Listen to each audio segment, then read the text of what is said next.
You're tuning in to WellFound's Ask a Recruiter, where we sit down with recruiters to share their advice on the hiring process.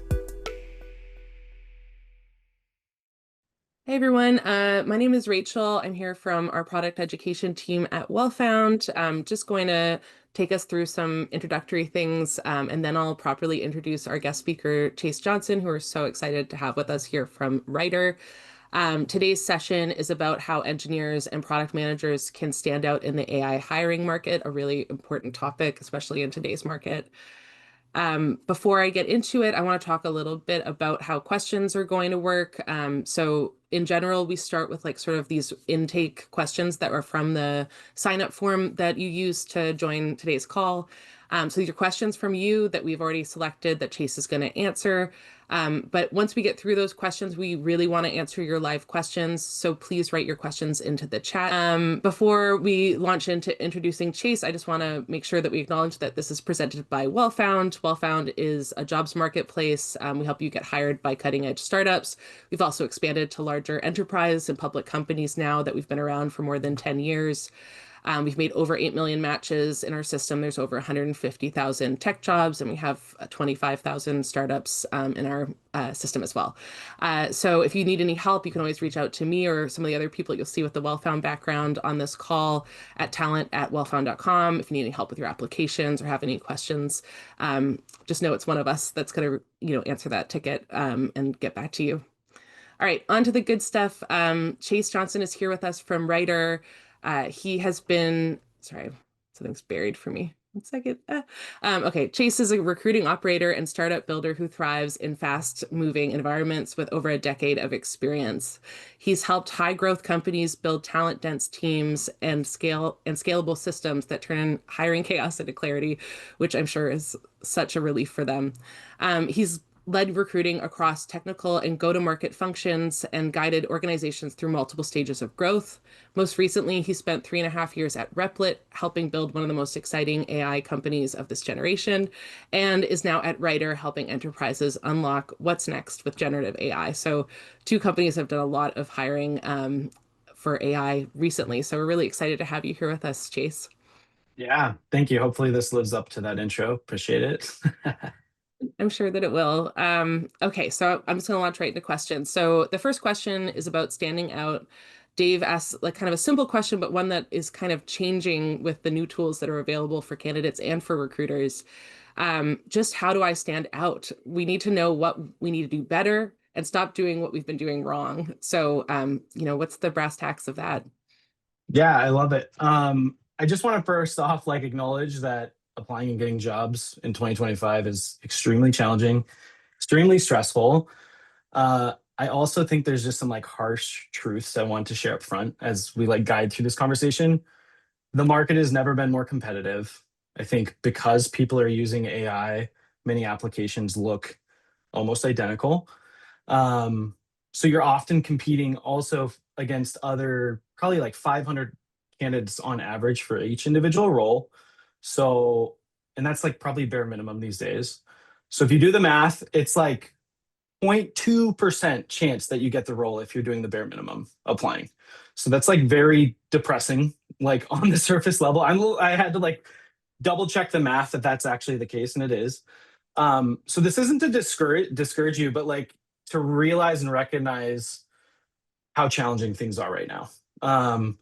My hope is we can help you change your odds and help you think about things differently. So to kind of address this question, I think the biggest thing that has stood out for me and hiring teams I've worked with over the last 4 or 5 years is really taking advantage of proof of work over bullet points. And so what exactly does that mean? It really means people who have portfolios, people who have blogs, projects, videos of their work, and showing how they work is helping people kind of jump ahead a little bit. So these are kind of opportunities to show how people work. What happens is, you go into this deep dark bucket of applications. A recruiter is going through and looking. Anybody who has these type of proof of work examples that they can pull and extract recruiters are often like digging into those immediately and are able to get like 3 layers deeper than somebody just with bullet points. So if there's like anything I say today, I know this is asking more of applicants, which is like not fair in this market. It's tough. But like if you want to get above that 0.2% chance, I promise you, like that is an unlock for you. It's not going to be an unlock every single time you're applying to a job. Obviously, there's a lot of nuance and things that you've got to connect. But if you can help recruiters connect the dots of like how you will make impact and how you work, I think that has been the biggest, I think, unlock for people getting opportunities. Sometimes they're not even maybe the most experienced, but they're able to show their momentum towards the type of work that you're looking to be done. Um, so it can be kind of a game changer for people. I'll stop there. Awesome. I love that answer. And it's one we haven't had emphasized for us before. Just a practical question about that. Like, do people hyperlink those portfolio items in their resume, or is it when they're answering questions for intake, or how did they usually get Yeah. the recruiter? Yeah. So usually in a lot of application processes, again, this varies widely, but in a lot of application processes, there's a spot for personal website or portfolio. Fill it out. I think it's like it's one of the first touch points a lot of people are looking now as they're going through and screening. So I think there's that spot. LinkedIn, you should have a LinkedIn. I know that's very basic, but make sure like your LinkedIn also matches your resume. You'd be shocked how much it's like, okay, they said this, but then they're this. I'm like, it's like it's a slight red flag. Not necessarily a reason people decline, but like it's something to validate and compare and make sure it's right. So link it there. And then I would also link it in your actual resume that you put. Like you want to make it unavoidable, right? It's like, hey, if they accidentally miss this box, where else can I make sure that this is like top of mind for them? So I mean, it's not exact advice, but if you have to put it in big bold red letters, say recruiter, please click. Um, maybe do it, but maybe they'll think it's spam. So don't do exactly that. But the idea is like make it unavoidable and easy to access. The other thing is sometimes those have um, personal things that need to be password protected. Maybe it's proprietary work you've done or whatever the case is. Make sure you also put in the password if it's password protected. I know that's again very basic, but it's probably missed 30% of the time, which is a lot more than it should happen. Yeah, and that's a shame. So I understand Yeah, sharing that. totally. Yeah. And then we had a follow-up question, but this is sort of similar to the answer that you had. But if you have anything to expand on, Catherine was asking about how do you stand out as a product manager specifically? Yeah, so engineers, it seems to be a little bit easier to show like, hey, this is my GitHub, here's my projects, here's what I've built. I would actually encourage any PM, like you should be doing the exact same. You should build a portfolio. You should have a blog about how you work, what you do. These are all the extra like layered things that, hey, people want to know like how you do the work. Otherwise, if you're like just bullets, it's like you're pretty much the same PM as everybody else in the pile. Um, I think there's different layers of how like you can show your work. I still to this day think about somebody who literally does um he does vlogging about his career. And like even at the time it wasn't the fit, but I constantly think about him like if there's an opportunity for this guy, I want to go back and get him. But it just like it was him learning in real time, right? It's like, oh, this is like I didn't know how to do this, but this is how I figured it out. So I just think, again, showing how you did what you've done in your career and having visible proof and verification for somebody to go and look at and question, I think is super valuable. A PM I know has done this fairly well. And like his is purely like he has a blog. He's very interested in the work he does. And he's been able to show, like, hey, here's why this was interesting and what I did to make it work. So I think if you even have a list of, even just a couple projects or things you've done as a PM and help deliver, I think it's a huge unlock usually. Awesome. And I guess it just shows eagerness, which is something that people Totally. are attracted to, I guess. Okay, the next question we have is about summarizing AI work effectively, which I guess is sort of a new thing. So it's great to talk about. So what is a good way to briefly describe AI experience that and hiring manager would understand to get someone into the next step of being interviewed. So maybe this person's not an AI expert, but we want to like connect with them. And this question comes from Adam. Yeah, so I hate to say that this is also related to what I said, and maybe this is why it's so impactful right now. But from a recruiting perspective, there and like hiring manager perspective, there's wide variety of what they know about AI. At the end of the day, like you need to show an outcome of what you've done with AI. If you can at least articulate like, hey, again, like a project, like here's a cool thing I built using AI. They don't need to know like every fine, detail of what you did to build it, but it's just like, how are you? I think you should just think about it broader of like, what problem did you solve with AI and why is it cool, essentially? I think that's usually a good start because everybody can get on that playing field and understand like, oh, like this is cool. Like for example, I'm not technical. There's so many cool tools in the space that like unlock how you work with AI, and you start thinking in like how do I like problem solve in like the case of AI. So for me, it's like I built a little comp calculator, or sorry, an equity calculator, like an outcomes calculator, something I like frequently use. And so for me, it's like, hey, this is like a constant thing I'm always kind of messing with. Like, how can I solve this problem on a reoccurring basis? And then just actually, it's like selfishly for me. And so I'd also say like the project stuff doesn't always have to be work related. Like if you're showing that you're tinkering with things to solve problems, I think like that is just as valuable or important. And I would say if you're not using AI in these ways to just like tinker and better impact your daily work, I think you're probably behind, right? So that's I just encourage you like tinker and try to build, and I think it starts unlocking things for you. Awesome.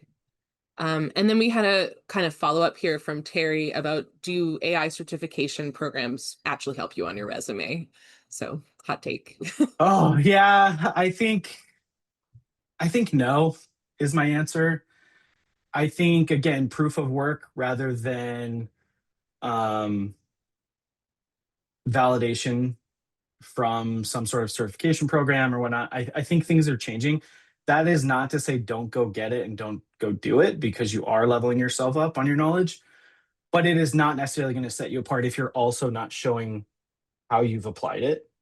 Um, but I would say, pursue it. It's similar to like the college thing right now, right? I think there's a lot of people that are struggling with the decision of like, hey, do I go get my degree or do I go build something and do something? I think it's just really it really depends on the person. Where I would say around certifications, it's like I do think it explicitly helps when you're talking about getting a security type of role or something that actually has some more validation needs there. That does tend to set people apart. So if it's like in security engineering, I think it does have an impact. Yeah, that's a really good way of framing it, that it if it helps you get to that proof of work, then it's useful. If Totally. bluff or what have you. I am going to ask one question from the chat just because it's kind of what Yeah. we're talking about right now. Victor asked, if recruiters are overwhelmed with hundreds of applicants, would they really spend extra time reviewing one applicant's portfolio? So I think it's a good question. Yeah, it is a good question. I would say, I mean, I can speak for myself and teams I've worked with. Yes. I think there's obviously a lot to consider when we're thinking about the role. We've when we're going through applications, there's a lot of like quick signals we're looking for. And it varies by role. So, it can be super challenging, but like some of the things like people are missing out on is like even telling why they're compelled about the company. It's like you NA. And listen, I get it. Like you may be applying to like 300 different roles. So I understand, but you're not helping your chances. Like that's just the harsh reality of it. But yeah, I mean, it is something where I can't speak for all recruiters, but I think good recruiters will click into that. Um, and I think if you've been thoughtful about like your application you've put forward or the outreach you've done to try and recruit yourself in somewhere, having that evidence piece to back you up as you're like DMing the recruiter, like, hey, I think I'm a great fit because of A, B, and C. Here's a portfolio to show you how I work. Like maybe you didn't even have to apply. And that might even be the way to skip and better your 0.02% 99% chance in the application file, right? I know that that might open a whole nother can of worms in terms of cold outreach and not applying or all that. But yeah, I mean, I think good recruiters do, if you're intentional about what you're putting in there. Yeah, I think that's a good way of framing it. And also, of course, extra outreach and like networking help with getting those things reviewed. That makes sense. Yeah. Um, okay. So the next question that we have is about AI projects. This actually really overlaps with what you've said, but I'm still going to read Yeah. it in case you've got something you want to add. So Seth asked, should personal projects, for personal projects, should I be adding AI or should I start new projects that are AI focused, like agents? So I guess it's a Yeah. question of where to put your effort. Yeah, I think both is fine. I view it more as like directionally, what's your outcome? What are you trying to get? I Mhm. would say if you're not sick of the word agents yet, you maybe not been looking around online or maybe been just starting to get into tech. But I think agents is a place to anchor. I think that is the future of a lot of companies' work and workflows. I think it would be absolutely advantageous for you to start exploring that. I can speak from experience right now. We're hiring some Gen AI engineers, and one of the criteria we are like indexing heavy on is agent work. And the hard thing is like people have not been working on this for a long, long time, so it already shrinks the pool. And so you have to look for people who are kind of AI native and thinking about building these projects on the side. And so those are positive signals for us, right? So I'd encourage both, but like if you're looking to work specifically at an AI company, absolutely agents is probably beneficial for you to tinker with. Awesome. Okay, and then the next, we have two questions about this, but it's about resumes, which is important. So Yeah, Stephanie asks, what's the best format to use for resumes these days? This one's really like practical, like for formatting yeah, tips, PDF, Word doc, and like I would extend that question because everyone always asks these questions about like yeah. any other tips you have for optimizing the resume like format. Yeah, so I know there's a ton of templates out there. I don't think it's bad to go off of a template, like straight up. I think that's fine. How you submit it, I think there's like a lot of there's a lot of mystery of like, hey, if you put it in this format, it will like come out all, mysterious on the other end. And like decode, we have to decode all of it. I, it's PDF or Word doc, to be honest with you. For me, when I have applied, I prefer a PDF, because usually visually it's always going to stay the same. Um, so I don't think it's really either or. It's usually not an issue because what happens in most ATSs today is it is also going to kind of scrape your resume and allow the fill in of like your background and experience. So if there's concerns about like the visualization of it coming on our end and seeing it, we also have kind of a secondary, usually scraped version to look at. I think all of those tools are getting a little bit better too, and they don't do these scrambles Totally. that were the horrors of yesteryear, I guess, or something. Yeah.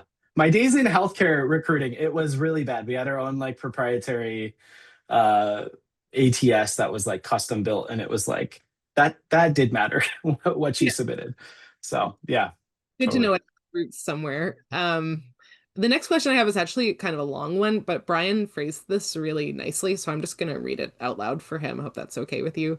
Yeah. Um, so he said, how do I move beyond the baseline advice of keyword matching when every savvy candidate is tailoring their resume to the job description? Their applications can start to look really similar to an AI screening tool, which is something you alluded to. What are the more sophisticated signals or patterns that modern AI screeners look for to differentiate a top tier candidate from a merely qualified one, which is kind of a tricky question. Yeah. So he went on to ask like how much weight is given to quantifiable impact and list of responsibilities, but I don't know if you'll know exactly that, but you know, Yeah. thinking through the problem. Yeah, it's a great question. Like immediately hearing the start of this question, I think of like keyword soup on resumes, and it's a nightmare. Where it's like there's also like people who are like, hey, I actually put every single like coding language in white text. And so they don't see it, but it's going to match to the keyword. Like, so there's a lot of that happens. I would say, listen, in resumes specifically, we are often looking for like clarity of thought and like direct action you've taken with different technology, those sorts of things. So as much as like I think there is a little bit of keyword matching, that's just like part of this. I don't think it's the most important thing. So what I would personally do is, I would work with AI and like kind of push back and forth with it. I'd take the job description, throw it into your favorite AI and chat with it and say, based on this, like what are some of the key things? You could throw your current resume in there and say, like, where does my experience match well? And what are maybe some projects I can speak to more directly? And like it can kind of like refresh and like clarify some of that. And then at the end be like, hey, make this concise. Like I think like that's super important in like an application form. Make it concise and clear and understand, what you accomplished and why. I know this is like not really super novel, but I do think, you know, again, what I'm asking, I think, from applicants is more work, more research, and more time. And I know that that sometimes doesn't feel like you have that. But I think if you can push on these things and spend a little bit more time refining with AI rather than have AI just do a quick output, I think there's a big improvement of like your ability to get in the top of that stack to be considered. So I don't know if I exactly answered this question fully, but like hopefully there's some insights there. Um, I think you you know, did. Like, I yeah, think the takeaway is that the personalization and like highlighting of things that are actually connected to the role you're applying to is what's most important. If it's yeah, quantifiable impacts or if it's list of responsibilities, whatever that is, it should speak yeah. to what you're sending it in for. I do have an example too of like how somebody kind of stood out in this bucket, which was they explained, for example, their projects, but then they actually had like a LinkedIn or no, sorry, not LinkedIn, YouTube video they attached to kind of like walk me through that project. And it was just super unique. It wasn't like, here's a big, big chunky link. It was like, hey, if you're also curious, like click and explore this. Again, I think I'm like really pounding the drum for projects and proof of work here, but I really do think it is critical. And as you think of candidates, even you passed on, but they were directionally correct, those people are likely to be the first one that get called, when a new opening comes up in the near future. So No, and it makes sense that it's about that proof of work when everyone's resume is starting to look the same. Those are the ways that you stand out, right? yeah, A lot of sense. So this question feels like yeah, we're going to repeat ourselves, but Randall asks, like, how can product managers create a portfolio to share like designers or engineers? So it sounds like, yeah. but I can touch on it briefly. I think like again, there's a cost to some of these. There's low cost way to do it, and there's other ways you can spend more and show more. I don't think it has to be like super elaborate. I think for PMs, like just a simple blog site is probably enough. It's more about the content within the blog. So I think of it as like, how do you think of it as an expanded resume? It's like, hey, resume, everyone's got weird vibes around like, hey, it has to be 2 pages. This is the way to cheat that. It's like, hey, 2 pages, but like come explore my mind in this link, kind of. And so it can be through, you doing some sort of like course-based site, but there's costs associated with that. I personally think it can be something as simple as like a Google Doc, honestly, that has like public access. If you organize it nicely, like I think it can be just as effective. Um, so I don't think you have to overdo it. There's a variety of ways to get there. But if people have more questions on that too, I'm happy to, field questions offline. definitely. I love that idea of a low lift thing like a Google Doc being such an easy way to share what you've worked on. Very cool. So, okay, we've got a couple questions in the chat, so I'm gonna call on people to ask them out loud.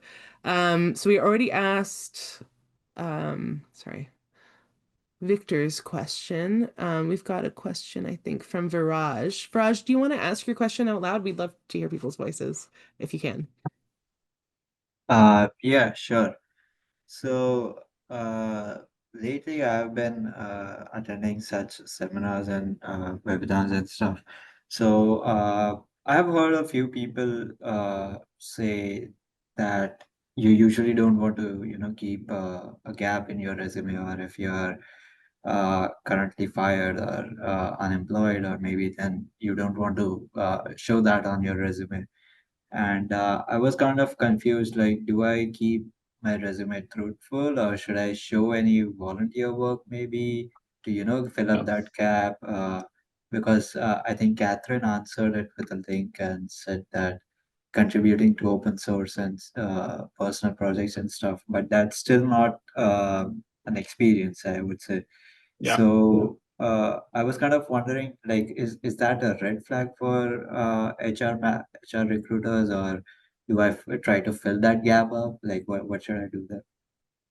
Yeah, so I'd say again, I think any company or recruiter that's worth their weight will see and understand it. Um, so that's on them, and that can be variable.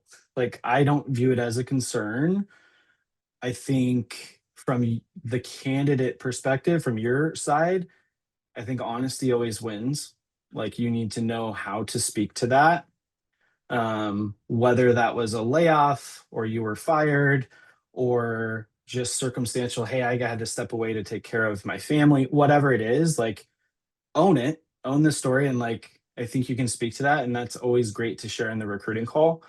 Um, I think the biggest thing there that the hiring side is usually looking for is like, what did you do in that gap to better yourself?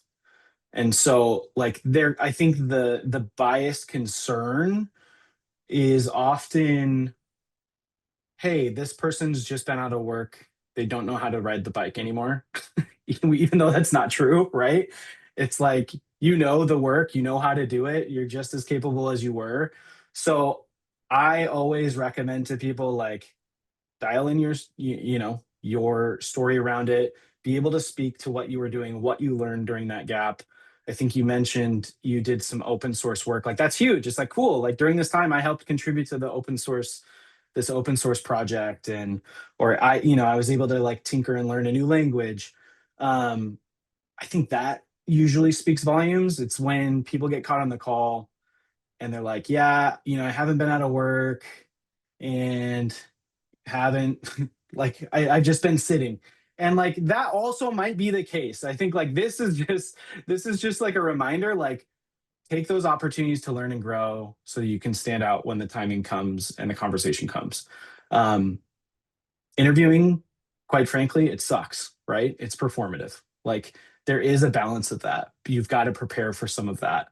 I know that's downstream of like the application and getting the conversation, but like that's what's next once they bite the bait of the application, and you got to be just as ready and prepared there. Sorry, I did not mean to go through these slides. All Um, right, we're done. No, I'm just yeah. kidding. No, that's a great answer. And I wonder if it would be helpful also to maybe talk about how to represent it on your resume. We've gotten different sort of feedback on that from recruiters. Some people say to put your, you know, actually like put in parentheses what you've been up to during that time, especially if it's something like taking care of a loved one or, for that context. Do you have any advice or seen anyone handle that well? Yeah, I mean, I think it's hard because like directionally some people don't like to see career break, sabbatical, whatever the case is. I don't need think you need to like add it as its own specific, like what I see in a lot of applications is it's like its own specific work experience, like career break this date through this date. It's like I don't really actually think that's necessary, and it might actually signal the wrong thing. I think you put your last experience, and as long as you can speak to in the summary or somewhere else that you like acknowledged it, I think that's probably a better way to be honest, but not sell the downside, maybe, if that makes sense. It's a good question. I don't think there's like any perfect way, but I don't think you need to be like overtly like, hey, as an experience block, this is my career break. I don't think it adds value, I guess. Okay, great. Okay, so I have another question from Kay. Kay, do you want to ask your question out loud? if Kay's Oh, still here. sorry about that. Sorry about that. No, my question, I think it was answered before, but there's a lot of talk of proof of work, and with the ATS systems really ranking those AI optimized resumes, your resume may never be seen. So just Yeah. wondering how to get in front of hiring managers or even recruiters to be able to show your skill sets, because I think a lot of people who are reframing their resumes might not have the skill sets to do the job that they're Yeah. applying to, but because they're presented well, they're hired, and maybe it shows up in 6 months or so that they're actually not qualified. So, how do you get past that? Yeah, it's hard. It's like sometimes breaking the rules is the right answer. Sometimes it feels like it can work for people or it just doesn't work at all. I think in that case, one, I always encourage people like, hey, apply online. Even if they reject you, that doesn't mean you can't reach out and be like, hey, you're wrong, kind of, like here's my proof of work. But you can, it's pretty easy to find some people's emails nowadays, right? Like you can try it. I think like what I would discourage is like, do not email the entire company. Like, do not blast out like 10, 15 messages. I think it's realistic to target maybe like two really solid ones. And in that case, like, low lift thing that I've seen work well is like, hey, this person doesn't even send their resume because they know it's in the ATS, right? But they send maybe that Google Doc with some of that proof of work to get in front of their eyes. But you've got to be very thoughtful about the messaging. Like recruiters' inboxes are crazy. That's not to cover for them. We got to manage that better. But I think it's really about how do you make this really easy for the recruiter, especially since you went outside of the process, which quite frankly might not be serving you the best. How do you make it really easy for them to endorse and like push for you too, right? And so there's a lot of lazy direct outreach from candidates, which again, I empathize with, but it's like if they just change their messaging a bit, I think they would see so much improvement. What we typically see on our end is like, hey, I think I would be great for this role. They don't even like link it or anything. They might mention a title. Um, like, can you refer me? And I'm like, I don't know you. I'm not referring you for one. But and like there's like nothing for me to like get on board and help them with, right? And so the idea is like make me want to fight for you. It's like my intent is I want to fill this job.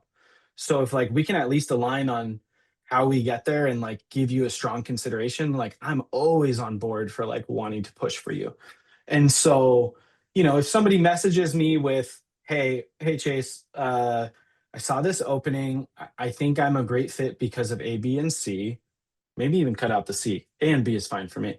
And then you just link in some proof of, like a document that says, here's how I think and I do my work. Let me know, if there's any way you'd be willing to share this with the hiring manager. I'd really appreciate it.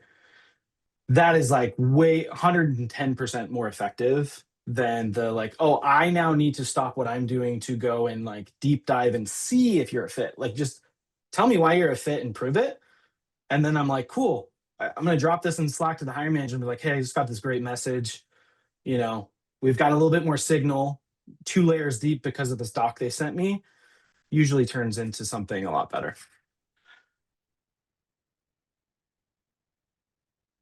Hope that was helpful, Kate. And we have a question from Gagan. Do you want to ask your question out loud? Yeah, sure. So basically, I'm trying to understand, particularly for seniors or staff level engineers, what kind of projects kind of stand out? Because usually the advice I've gotten when it comes to showing personal projects, these are for people who haven't had a job before or just breaking in without a degree. And a lot of times it's a very simple, like CRUD application that they make, right?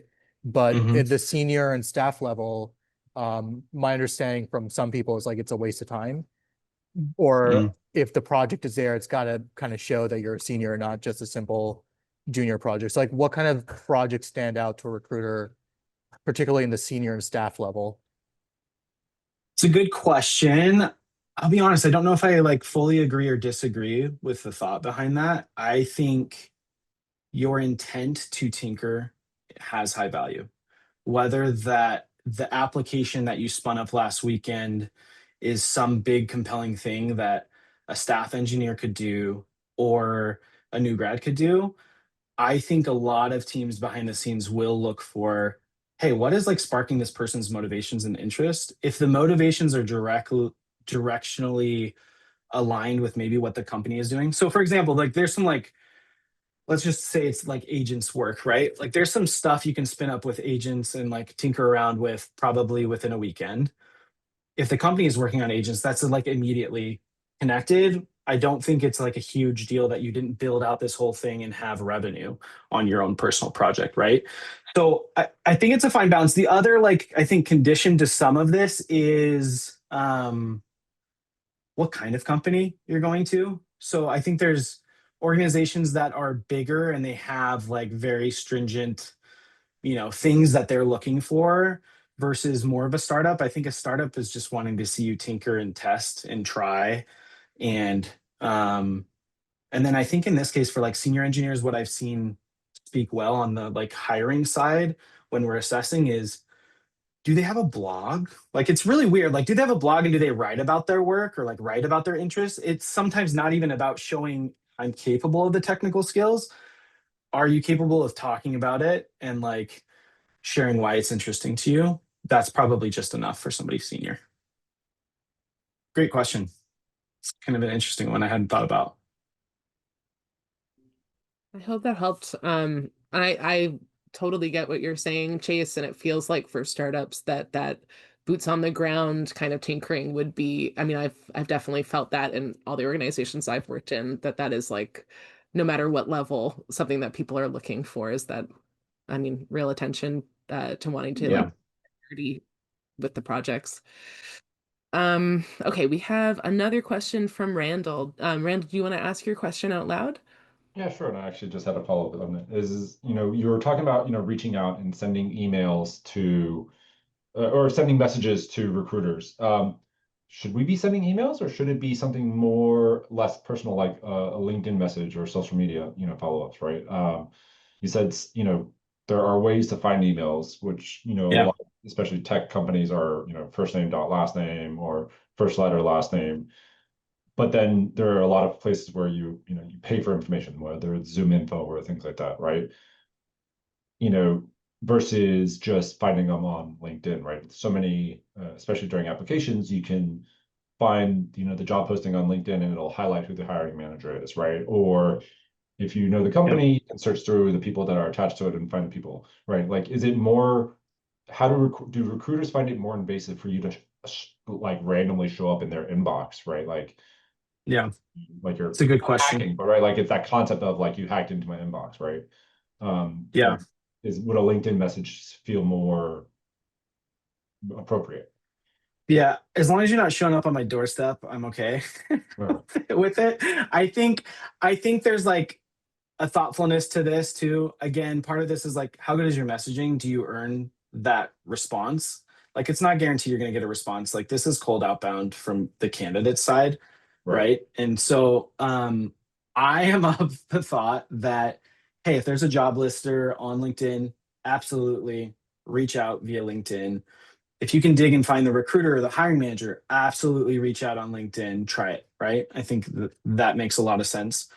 And then kind of what I personally have done or seen successful in the past, like, hey, my first chance is LinkedIn, and then maybe my second chance is the email, and just say, hey, I reached out. I wouldn't even like acknowledge that you reached out on LinkedIn, to be honest. It's more so just like, hey, just say you're compelled about this role and like show that proof of why. Totally not creeped out by people like finding my work email and messaging me. If they find me in a dog park somewhere, somehow I'm going to be like, that's concerning. But I think it's absolutely like, hey, if you're sending more than 4 messages, it's probably too many. I usually would take a first pass on who can I hit up on LinkedIn, who's connected to this job. Can I hit up those same people via email? If I've not got a response across, those 3 to 4 people across 2 different mediums, I full transparency, I've reached out to people on X, Twitter, like that is a space as well. I don't know other people's appetite. I've been in, startup, tech world, and like it's a little bit more like chronically online, to be honest, right? At times to where people are interacting there. So I think it's just kind of like know your audience, know your space, and then understand like I don't want to tell candidates give up, but I think like a good try is, hey, I messaged these 3 people that are somehow connected to the job from my perspective in these 2 different mediums. That's a total of, maybe 6 messages. Um, and that should be pretty good, I think.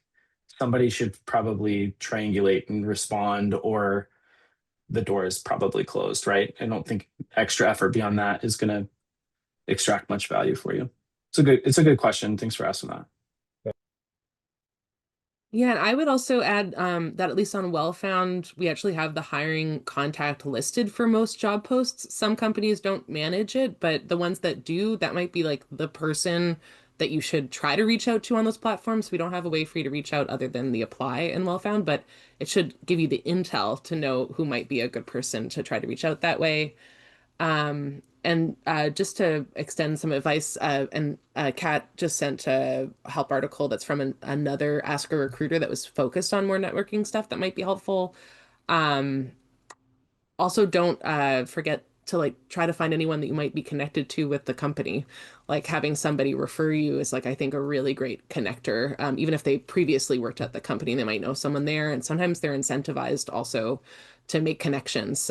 So don't think about it as like bothering someone. People love to help other people in my experience, anyways. Hope that's okay. I just added those. Yeah. The other thing I would just mention too, like maybe obvious but not always, maybe goes unspoken often, is trying to get, again, it's out of that like big deep pit of applications. Show up to events. If you see events by a company that you're excited about, try and get on those lists and go. I'll be the first one to say I'm not a huge fan of going to events. Like my social battery gets drained, right? I'm like an extroverted introvert. But I can tell you, like, you should be investing in yourself and your career, even if it's not an immediate thing today. There's lots of times that like it's like, oh, I remember meeting them in person. That's instantly a step above of being in the pit of resumes. So it's one thing I would look for. Again, not all those events are open to everybody sometimes, but I would just keep an eye on, hey, if I'm excited about this company, I should try and keep an eye out for their events. We just had one this last week and it was great. A lot of people, I got to be able to have a little bit of FaceTime and get a layer deeper with, just like on the fly, so that I could be like, hey, I can vouch for what I talked to them about. Let's try and move forward. So I think it's probably underrated, like getting in front of people. And I know that's not the most fun for people, but I'd encourage it. It's something I wish I would have done even earlier in my career too. So Oh yeah, I think that's a great addition. And online events like this one, you already took a first step for the people who yeah, are exactly. trying to connect. Do we have any other questions? Like we're getting close to the end of the session, but we probably have enough time for another 1 or 2 questions if anyone wants to speak up. Yeah, hi. I asked another question. So uh, my question was, I've been seeing a lot of roles which require 5+ years of experience, and I'm a master student. Just to list out my background, and I have been trying to find a job. So uh, so yeah, I don't have 5+ years of experience, to be honest, and I was hoping that I know that I have those skills, but I was hoping that how much are recruiters willing to adjust that requirement for each role? Is that something very set in the stone, or something that they can work around with if I have good enough skills? Yeah, so it's a great question. I think this is like it varies widely depending on organization and like hiring manager. Um, what I would say is most of the time that is set by a hiring manager. And a lot of times as recruiters, we're like, hey, I know you want 5 years, but are you open to somebody strong with 3? And publicly, you don't know if they've said yes or no. So like that's the challenge of this. I would say if you're within like, a year and a half of that, I think there's probably some leniency there, but I also don't want you spending a ton of time chasing 5-year experience roles if you don't have it. So it's a personal opt-in try. You don't really know. It's kind of your risk appetite and time appetite to invest there. But from what I've seen, I think there's also sometimes where, hey, expectations is we're trying to hire at this 5-year level, but we're okay with hiring a level lower or a level higher. And so like some companies hire for multiple levels within whatever the posted job is. So that's where things can get a little tricky. There's also the chance that they've just not updated the job description because things are moving crazy fast. And, they might be looking for 8 now, or they might be looking for 2. So it's kind of a little bit of the honest truth from behind the scenes. It can just vary widely, manager to manager, role to role. But I can tell you, like, recruiters are looking really for, hey, if they're meeting these other qualities, like, can we advocate to get them there? So I would say, like, if you get the recruiter on your side and you can kind of show and prove it, you can get them to partner to try and get you to close that gap. It's a great question. Yeah, we have some follow-up questions in the chat from both Dave and Randall about the opposite. So like something that says 5+ years, but they have 10 years of experience. And this has come up a lot, actually. And I wonder if you have any tips for people more senior. Yeah. So the idea is over experience in a sense. Yeah, gosh, I hate how I sound like a broken record. It's very nuanced, blah, blah. It is nuanced, but I would say anytime I've ever seen that, I think like the concern on the hiring side is, will this person just jump as soon as they get an opportunity that does match their experience? And so because that tends to be kind of like the thought process, and that's with like people who are even open-minded about it. I think there's always kind of sometimes that concern. I think you just got to speak to it very directly up front. At the end of the day, you're over experienced, but like you might just be excited about that role and the comp aligns. Like there's nothing wrong with that. And if they don't see value in that experience, it's probably not a fit anyway. For you. Like you don't want to be there where, you know what I mean? Like there's some of that where it's like it's a counter signal for you. That doesn't make it any easier, in the job search. Like that's super frustrating. At the end of the day, like from a recruiting perspective, I think great recruiters are rooting for you. I kind of like take all of that out of it. It's like, hey, does their motivation alignment match the role? Can they execute against the realities of this role? Sweet, let's make it happen. I would also say like another layer of this is comp, right? I think this is where it gets interesting. If the comp is posted and you weren't able to kind of submit like what your expectations are too, even though they're aligned, I think there's sometimes where they're going to be concerned about comp. So I know that's like a weird one, but I think that's a strong reality of like, I just don't think our comp will align. So, if you can speak to it and just say, hey, like I'm excited about the role. I've reviewed the comp range on the posting if it lives there. You unfortunately have to try and get ahead and like just like minimize those potential concerns. And it's really hard because you don't really know what they are or what they're thinking. And sometimes it's just like they're purely busy and there's a lot of candidates and there's a lot of good candidates. The candidate that gets picked might actually be somebody who has similar experience to you and was hired at, a role that needed only 5 years of experience. So there's a lot of variables that can play out. I think the biggest thing is like, how do you try and speak to that? But like, do it confidently. There's nothing to be ashamed of. Like, I'm excited about this role. I've reviewed the comp. Everything aligns with me. Excited to come work for you if I can get a chat with you, right? It's kind of how I directionally go about it. But I love that. yeah, And it's like to be anticipatory about what their concerns might be and filter that into how you're framing things in your application materials makes so much sense. Dave asked kind of also a related question. Dave, do you want to actually ask this question? I think talking about how to address it in your resume is a good one. Yeah, sure. It's kind of related to Barrage and Randall, but like I've been, you know, as played as a programmer since getting out of college. Just turned 41 earlier this year, so I have 19 plus years of experience. And I'm thinking, that used to be like a great, mark, a great thing. Like, hey, look, I got all this experience, but now I'm also feeling like, do I have too much experience? The fact that I haven't moved into like management or a senior or a staff role, um, it just feels like, have I gotten behind the curve, or do I seem like a not sure bet um, for hiring managers, recruiters, decision makers?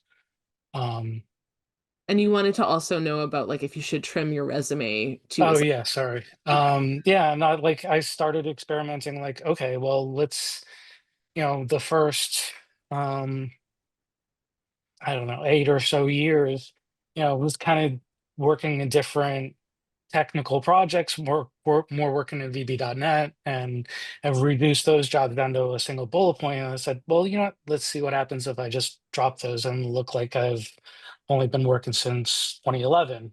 Um, just because that was like I was at that role for 5.5 years. I didn't want to lie and said I started in 2013 or something, but I haven't changed my LinkedIn. So if someone were to like cross-reference, I may, see a discrepancy or something. Um, I don't want to move into management. Yeah. I see. Yeah. I mean, it's a really good question. I see this actually a lot in terms of, like kind of like feeling like stuck in this spot where it's like, hey, everyone perceptually thinks I should have been a manager by now. And that's not necessarily like everyone's desire. Management's not for everybody. I specifically see it very much in like engineering. Like a lot of engineers go in to solve like fun, interesting technical problems, not people problems. So it's like a very different skill set. So Management is a completely different skill set. yeah, so like, however, it's like great to have a manager on the technical side who is very technical, Mhm, right? Like mhm. I think there's a lot of respect to go with that. But I think part of this is like again, I don't have any context to your background really or like your resume. Again, happy to chat offline if you want to connect with me. Sure. My first thought is like, hey, what are you signaling for, right? And like, what are you speaking to when you are applying? I think we're at this point in time where it's like specific, like, hey, I'm a hardcore IC. It's like high level IC. This is the path I've explicitly chosen to take because I mean, we find that all the time in all the companies I've been in. It's like a lot of people get pushed to management that shouldn't be managers and like they always regret it and they just want to go work on technical exciting things. And so it sounds like you kind of are like, I like my job, let me continue to grow on the IC path, and like you can still lead and guide people here and there, but like you don't want to deal with the manager track. So totally respect it. I think part of it for me is like, hey, how are you signaling it? What are you signaling? I don't really believe in like the cutting the resume down personally. Other people might disagree. I, I think like all your experience is valid experience and it's signal of various skills and all the things to me. So the more the better for me. If you go past the 2-page resume, I don't care personally. But I do think it might take some reworking to understand like what am I signaling within that experience and like talk a little bit more about outcomes. Um, I think it's just like kind of reworking like what are you signaling for a little bit. And again, I know this is extremely hard, like extremely challenging, and companies will assess this all very differently. But like I think you got to be true to yourself and like really dial in like what is your brand for your career and like how do you speak about it in your resume or your proof of work? Because it sounds like you got some really great experience, but like I don't view it as a red flag. Like you don't want to be a manager. It's like sweet, we got a lot of gnarly technical problems. Let's bring you in to work on it. Like we don't need the people management side. Um, and those opportunities are out there. So, but yeah, happy to connect and help kind of check signal there for you. That's not a problem. Okay, thank you. Yeah, great question. Awesome. I think that's a really great one to like maybe end on because it's talking about how you should really kind of personalize your applications for what you really want, and being like thoughtful about that. I think that's a really good thing to end on. So Chase, thank you so much for helping us with these questions and offering your time. I think it's really wonderful to have you with us, and I'm excited to share this with more people. Before we go, I do want to let the people on the call know that we do have a Discord. It's mostly job seekers right now, but some of our recruiters have also joined. You're welcome to join, Chase, if you want. It's a place to just talk through how your applications are going. We have a portfolio level up channel if you want to like post your application materials in there and get some peer reviews. I try to look at it at least once a week to answer or give some feedback. So it's a place to join if you're a Discord person. Kat or Seni are going to drop that into chat for us. And then also we have a survey. So we've run over 26 of these Ask a Recruiter sessions so far. The survey gives you an opportunity to add your email if you want to always be on the invite list. I'll make sure to include you if you want to keep joining us here. But also it's an opportunity to let me know what other sort of topics you would like, or different kinds of workshops that you're interested in. So feel free to add suggestions in there and give us some feedback on how this session went. I'm totally open for negative and positive thoughts so that we can improve. So please do answer the survey, and that will be posted in the chat in just a minute. And then that's it. Just a big thank you to everybody. We have another session coming up in 2 weeks. It's also going to be focused on AI tools for candidates to use for applications, things that are actually helpful. So do keep an eye out for that. You can also follow us on our LinkedIn. I always post the invitation sign up there as well. So this was wonderful. Thank you so much for your thoughtful questions. Chase, thank you again for joining us. I feel like we are really privileged to have your thoughts on this call. Yeah, thanks for the time and rooting for all of you. I know things are challenging, but I think if you signal the right way, I think, can help out. I also like feel free to connect with me on LinkedIn. I know my inbox is probably slammed today as it always is, but genuinely like happy to help, the little bit that I can to help you stand out a bit. So Definitely. And I'll include Chase's LinkedIn in a follow-up email that'll come early next week. It'll have the full recording and like some other resources to help out. Kat's been awesome sending some of those in the chat, so you can follow those too, but we'll double those up in the email so you don't miss them.